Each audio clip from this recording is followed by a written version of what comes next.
პირადი მოხმარებისთვის მარიხუანას შეძენა შენახვა თავისუფლების აღკვეთით აღარ დაისჯება ეს ცვლილება განხილვის შემდეგ საკონსტიტუციო სასამართლომ სისხლის სამართლის კანონში დამატების სახით შეიტანა. სასამართლოს ნორმის გაუქმების მოთხოვნით კამპანია ბექა კრიმინალი არ არის მონაწილე არასამთავრობოებმა მიმართეს ბექა ციქარიშვილს მარიხუანას მოხმარებისთვის 7 წლიანი პატიმრობა ემუქრებოდა. ეს გამარჯვება მარტივი გამარჯვება არ არის და პირადი მოხმარების მიზნით მარიხუანას შეძენა შენახვისთვის დაუშვებელია ნებისმიერი სასჯელი. საკონსტიტუციო სასამართლოს ამ გადაწყვეტილების შემდეგ ბექა ციქარიშვილის საქმეზე გამომწყნებელი განაჩენის გამოტანის შემთხვევაშიც კი სასამართლოს სასჯელის სახით თავისუფლების აღკვეთას ვერ გამოიყენებს.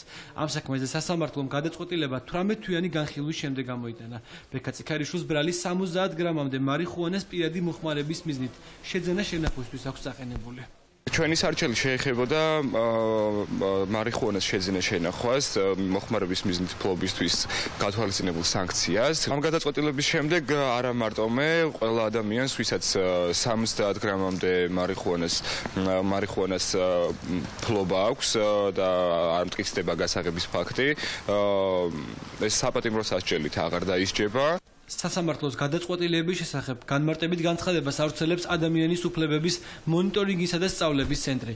არასამთავრობო ორგანიზაციაში განმარტავენ, რომ ეს გადაწყვეტილება ყველა იმ პირს შეეხება, რომელიც 70 გრამამდე მარიხუანას პირადი მოხმარების მიზნით შეიძენს ან შეინახავს. თავისუფლების აღკვეთა არც ერთ მათგანზე არ გავრცელდება. სასამართლოებს იმ პირებმა შეუძლიათ მიმართონ, რომლებიც საპატიმრო სასჯელს ამ დანაშაულისთვის უკვე იხდიან. ამ გადაწყვეტილებით პირდაპირ ითქვა, რომ მარიხუანას პირადი მოხმარების მიზნით შეძენა შენახვისთვის დაუშვებელი არის თავისუფლების აღკვეთა და ასეთი სასჯელი საკონსტიტუციო სასამართლომ პირდაპირ თქვა, რომ მსგავსი სასჯელი არის პიროვნების ღირსებისა და პატივის შემლახავი. სასამართლოს გადაწყვეტილება შეაფასეს პოლიტიკოსებმაც. უმცირესობაშიც და უმრავლესობაშიც თანხმდებიან იმაზე, რომ კანონპროექტში არსებობს ხარვეზები, თუმცა ნაციონალური მოძრაობისაგან განსხვავებით, მარიხუანას დეკრიმინალიზაციას მხარს არ უჭერენ. იმჟელოს პარლამენტმა და ის მუხლი გააოქმოს, მოქმედი მუხლი, რომლის მიხედვითაც მარიხუანის მოხმარებაზე ადამიანებს სვავდნენ ციხეში. რეპრესიები არ ამართლებს და პირიქით უკუ შედეგს და უკუ რეაქციას იძლევა. დეკრიმინალიზაცია არ უნდა მოხდეს, სისხლის სამართლის პასუხისმგებლობა შეიძლება დარჩეს, მაგრამ ციხეში არ გაუშვათ ეს ხალხი და გამოვიყენოთ სხვა ალტერნატიული ღონისძიებები, მათ შორის არასაპატიმრო ღონისძიებები. საკონსტიტუციო სასამართლოს გადაწყვეტილებას იწონებენ მოძრაობა ორ ივნისში. ლექსო მაჭავარიანი პარლამენტს სისხლის სამართლის კოდექსში ცვლილებების შეტანისკენ მოუწოდებს.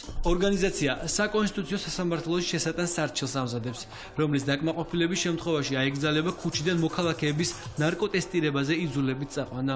მნიშვნელოვანია პარლამენტმა შესაბამისი შესწორებები შეიტანოს სისხლის სამართლის კოდექსში და ასევე მნიშვნელოვანია რომ შეწყდეს ქუჩის იძულებით ნარკოტესტები. ჩვენი მოძრაობა 2 ივნისი საკონსტიტუციო სასამართლოში შესაბამის სარჩელს შეიტანს, რომლის საფუძველზე ჩვენ გვინდა რომ საქართველოში აიგზავნოს შერჩევითი ნარკოტესტები ქუჩაში. საკონსტიტუციო სასამართლოს გადაწყვეტილებას პარლამენტი განიხილავს, რის შემდეგაც ბექა ციქარიშვილის საქმეზე საბოლოო დასკვნას საქალაქო სასამართლოს გამოიტანს.